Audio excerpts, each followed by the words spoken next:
नमस्कार आम YouTube channel माटीलग्ना creations को स्वागत करुच्ची मो सुभ्रांशु।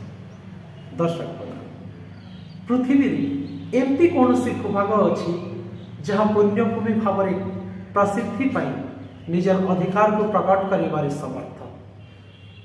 जदि अच्छी कौन भूभाग जो मानवता उदारता शुद्धता तथा आध्यात्मिकतार सर्वोच्च शिखर में पहुंची पारि जदि अच्छी कौन भूभाग जो कहुए जत्र नार्यस्तु पूज्यते रमन्ते तत्र देवता निश्चित भाव से होची पुण्यभूमि भारतवर्ष।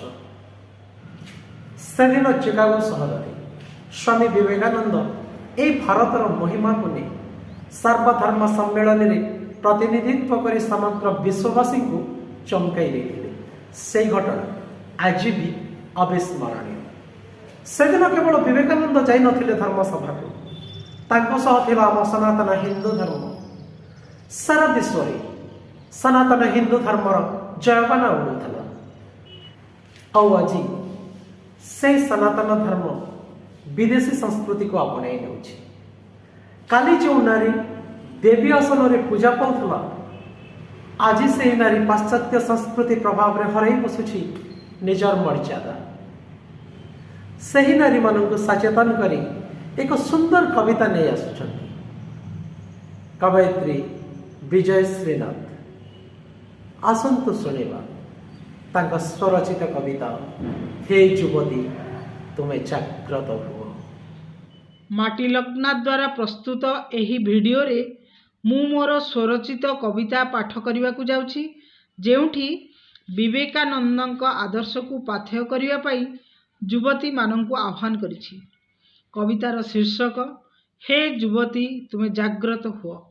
भल लागिले लाइक शेयर और सब्सक्राइब करने पाई भूलिबे नहीं।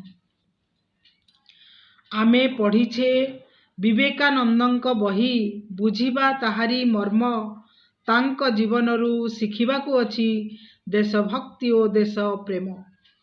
आजिर युवती पथभ्रष्ट हेउछि आधुनिकतार पट्टचित्र, विदेशी संस्कृति को आपणे नहीं नष्ट करुछि चरित्र।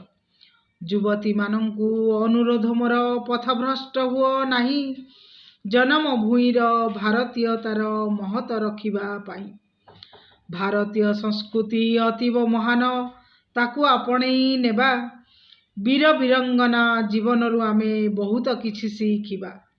विदेशी संस्कृति प्रभाव पकाउछि भारतीयंक उपरे, खराब प्रभाव पड़ुछि सतरे युवतींक जीवन रे।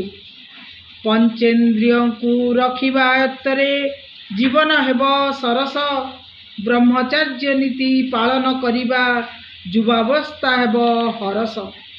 परिश्रम करिबा युवा अवस्थारे लक्ष्य प्राप्ति हेबा पर्यंत, सुफल मिलिबो निश्चय आमकू हेबा नाही हंत संत।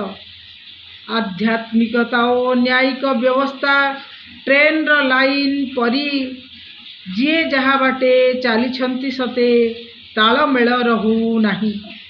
सुप्रीम कोर्ट सते मान्यता देला लिविंग रिलेशनशिप को, अनमैरिड प्रेगनेंसी आउ समलिंगी विवाह को। भारतीय संस्कृतिर यह व्यतिक्रम बुझु नाहांती केही मोटे, सेथिपाई आज युवा पथभ्रष्ट जीवन दुस्सह सते। 80% बॉयफ्रेंड र करी पाठरे रखु नाहांती मती, उपभोग करुछंती जीवन को रहु नाही परा गति। हे युवतीगण जाग्रत हुओ, बेल थाउ थाउ तुमे दिव्यत्व आध्यात्मिकतारे भर लगाओ ताकू कर्मे। तुमे अट परा देशर सकती, देशर तो भविष्यत।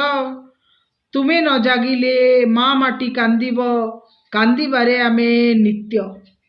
विवेकानंद को आदर्श मानिबा उच्च मना हेबा आमे, देशभक्ति और भारतीयता को करिबा पाथेय सते। विवेकानंद जीवन रू आमे शिखिबा अनेक किछि, ସଂଯମତାକୁ ଅଗ୍ରାଧିକାର ଦେଇ ଆଗକୁ ଯିବାରେ ବଢ଼ି ଜୟ ହିନ୍ଦ, ଧନ୍ୟବାଦ।